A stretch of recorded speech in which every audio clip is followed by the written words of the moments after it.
Welcome back again to a very interesting hour, and we are getting straight into what is up next. And I'm sure you will love the conversation. Well, I spoke to you earlier marketing to community building, the digital journey on a tete a tete.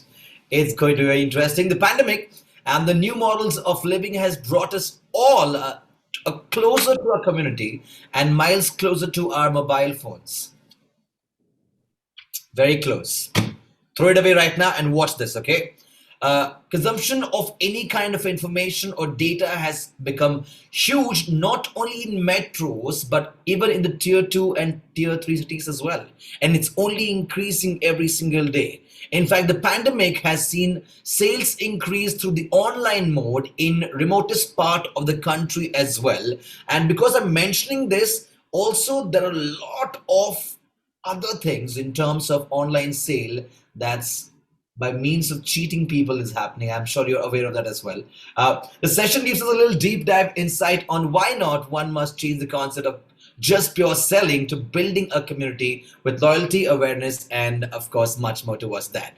Well, joining us in the conversation is Director Global Business Marketing, Twitter Asia Pacific is Preetha Atre, and in conversation, we have our partner, Mckinsey and Company, Sudipto Paul with us. Sudipto, over to you.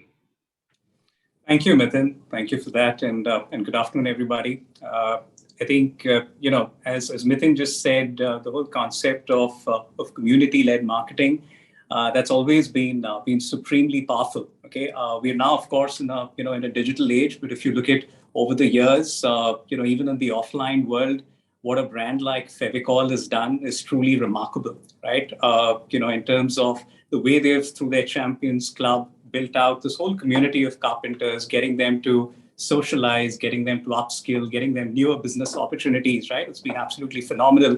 And in many ways, it's been truly the hallmark of what customer loyalty has been all about, right? In more recent times, you've got, more interesting examples, right? You've got what Nike did with the whole Nike Plus, Run Club. You've got what Lululemon did with their, store-based, local catchment area communities that were getting built up, right? Closer home, you've got, what brands like what Royal Enfield has done, what Misho has done, right? So all, interesting examples of a way community marketing has kind of gotten these brands positioned in a very, very distinctive way, right? And as Mithun mentioned, COVID and the associated push on digital content has accelerated, the shift in many, many ways, right? What's playing out is on the back of this is that consumers increasingly not wanting to get treated as more as n is equal to 1, right? I mean, the classical case of personalized marketing, not wanting to get treated like that, but more, being respectful about their emotions, about their aspirations, communities, consumers, actually, being less trusting on the traditional digital marketing tools of, paid advertising or influencers, right? And as a result of which, increasingly, you've got this overall secular trend of community-led marketing build up, okay? Which in a way opens up the possibility of what a marketer's dream is, right? Because you've got the ability of engaging with the consumer, right? Over the entire life cycle, right? In a way, what the consumer's dream is. And maybe with that, right, Preetha would love to hear from you. As you're seeing community-based marketing play out, right? What kind of possibilities are you seeing it open up, right? What is it making possible for companies and for marketers today? Thanks, Sudipto. That was a engaging introduction. And yes, I totally agree with the examples that you stated. What we have seen as how brands have been building communities across the years. In the last 2 years, we've seen a shift purely because the conversations that used to happen face to face around water coolers, in our offices, in schools, in coffee shops, a lot of it was not possible. So the last 2 years, there's a huge shift of these conversations that were happening physically to more digital and social conversations. And obviously, if you have conversations like we all know connect people, spark creativity, and people come together for conversations when they have common passions, interests, shared interests, opportunities, even issues. So it all starts with conversations. And how we've seen brands kind of leverage and tap into this is very interesting. Just to give you an example, we've seen huge fan-based conversations based on their passions, be it the Whistle Polo Army, the CSK fan club, or fan clubs of many South stars like Vijay, Dhanush, Ajit, to the Big Boss fan club. So it's not just about investing or crypto or online shopping or beauty. Today, it's across a diverse range of topics because people are interested in a lot more and they want to have these conversations with people who are like-minded, who think similar, who can give them more insights on, especially in technology, who can give them more insights on the product review, the kind of features that they're looking for, so on and so forth. So we've seen that there has been a huge shift in these conversations and a huge buildup of communities, and communities which are both large as well as niche. So you do have communities which are around, we've seen communities around, climate change. We've seen communities around sustainability, environment. We've seen a lot of communities even around well-being and mental health. So there are a lot of variety of topics that people are talking about and leaning into. Now, how do brands leverage or tap into these communities? That's the big question, because we all know communities exist and they all are based on, like I said, shared passions and interests. So as a brand, it's very important to identify what is your target audience and what is the message that you want to put across. Because let's face it, you have to be very clear that you can't go to any community with any kind of message because they're not going to be receptive to it. And more importantly, how are you as a brand relevant to that particular community or consumer? Because there is so much of an overload of content and messaging that's happening today that if the consumer does not find you relevant, they are not going to engage with you. And then you're going to lose a critical member of your community who could have been a loyalist, who could have been an advocate if you had the right messaging. So I think that's one of the first key things that brands need to understand is what is the preferred style of communication that they should adopt? What is the messaging, and how do they reach out to these diverse customers? Because not every individual is the same, and neither is every community the same. They all behave differently, they all engage differently. So I think that's the first starting point that we need to look at. And interest-based communities have gained a lot of precedence, especially in the last 2 years. On Twitter, we see a lot of people who come just to connect with other people around common interests. So we've seen cricket Twitter. Sports is a great unifier, and communities in sports, be it cricket, be it football, be it kabaddi, be it even NFL, NBA, we've seen these communities thrive. And music, K-pop and brands have leaned into them, be it Samsung, which has leveraged the K-pop community for special phone launches, Spotify, which leans into the K-pop community constantly across the globe, not just in certain parts. But in India specifically, we've seen Amphi, which has leaned into or tapped into the cricket community consistently and build a long-term association for their brand and a loyal base. I can give you an example from not a very common community that's spoken about, but Microsoft has tapped into the AI, data security, and tech community using multiple solutions from Twitter Spaces to Twitter Amplify to talk to these unique consumers in this space. So I think it's important for the brand to identify the space, the message, and the community that they want to lean into. Preeta, I think, completely, I think the articulation that the whole thing is shifting towards conversations, right? And conversations is what drives communities. And as brands need to engage with the community, the conversation needs to be the right one, right? It needs to resonate with the community.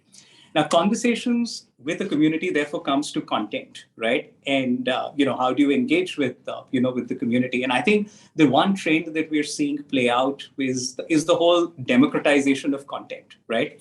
I think there used to be a time when what the brand puts out there is something which was nicely well controlled, right? I mean, you've got the full thing, you've got the script out, okay, and you've got it out there. Okay, now, but the democratization of content, you've got everybody out there who's a content creator, right? You're creating their reels, right? At the same time, you've got the KOLs, right? And you've got the influencers who are also coming in with their content. What does this mean, right? I mean, what kind of opportunity does it open up for the brand? Okay, at the same time, what kind of a challenge does it open up for the brand? Yeah, you're right when you say democratization of content and creators.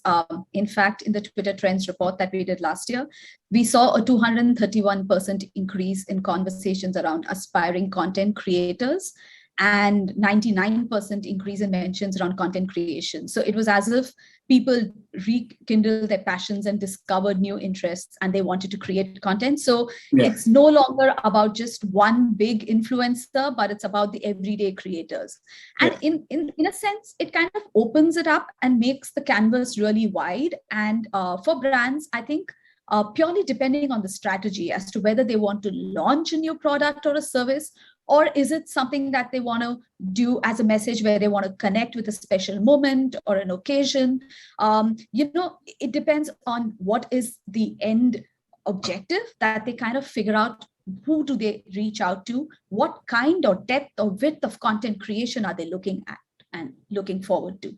The other important factor to remember is content creation, especially with digitization and the adoption that we've seen across in the past few years, it's no longer just in the big towns or metros. It's across the country. And once you see this move across the country, that means it's across languages. And we have seen a huge growth in the number of people engaging with content in a language that they're much more comfortable with than pure English. So just to give you an example, more than 50% of tweets today in India are not in English, are more in the local languages. And so you see content coming through in languages, which people find much more easy to associate with. And thereby, you have to move to content creators who are operating in that space. So first of all, identify the community, identify your target audience, the region, the language, and the messaging, and also make sure that you layer cultural relevance, because that's extremely important. That if you are looking at an audience that's based out of Indore, or it's an audience that's based out of Jaipur, you need to make sure that what you talk to them is something that they can associate with, and not just take something that's global or something that you've created nationally and just kind of put a translation and play it out. Sometimes it just doesn't gel well. And in today's communities and with social media, people don't hesitate in calling you out. So be very clear as to what you're going to put out there. And like I said, like you rightly said, it's not always in the control of the brands today. So I think they need to work harder with the creators more than anything else to make sure that the message lands right. So, and that, I guess, is the challenge of a democracy, right? It opens up things, makes it easier to do, but at the same time, how do you kind of control that, right? But what I'm hearing, Preeta, is that there is so much out there which a brand can now leverage. Okay, it's got the power of the consumers, literally, right, being leveraged at there. The question then is, how do you really use it? Okay, and at what stage, Preeta, are you seeing community-led marketing being most effective, right? I mean, is it better to use it, at the top of the funnel, build awareness? Is it better to kind of at the bottom of the funnel drive conversion and drive, loyalty and stickiness, right? And the other question, really is, if you're a big brand, okay, you already got a pretty big followership with you, right? Communities come naturally. Okay. How does a young startup, smaller, aspiring brand, how do they think about community-led marketing? That's true. And that's a question that every marketer wants an answer for, say, as to, do they go and build a community? How much do they invest in it? Or do they go and acquire followers? And what should they do over the short term versus long term? I would say, first and foremost, you need to make sure that when you speak to any community, large, small, whatever it is, you need to be consistent in your messaging. So it's no longer, the old or good old days, or I don't even know whether it was good old days, but it's no longer that you can kind of say, okay, I'm launching a new product or a new service, and here is my commercial, here is my proposition, here is my ad, and then I will, do the launch, and then after a certain point in time, I will have a minimal amount of sustenance, and then I move on. No, if you have to have a community, you need to nurture the community, and that's most important. And nurturing the community means you need to establish relevance with them, and you need to constantly engage. And this engagement will strike a chord only if it also resonates with your brand value, and you're authentic in everything you say and do, and you need to follow it up with whatever you say. So I think it's important that brands build communities and not look at it as something short term. They need to do this over a period of time consistently. It does not mean that you have to kind of put in a lot of money at all times. No, you have to plan your strategy. And only when you want your conversation spikes, or when you want attention around a particular launch, is when you may decide to go and put in the monies. But otherwise, you need to consistently engage. And we've seen these big, small, but many brands have great brand voices on social. Like you said, Nike, I can think of so many in India: Zomato, Tinder, Swiggy, Dunzo. There's so many brands. We've seen Xbox, Wendy's. So you need to understand your brand voice, and you need to constantly communicate with your communities. That's one.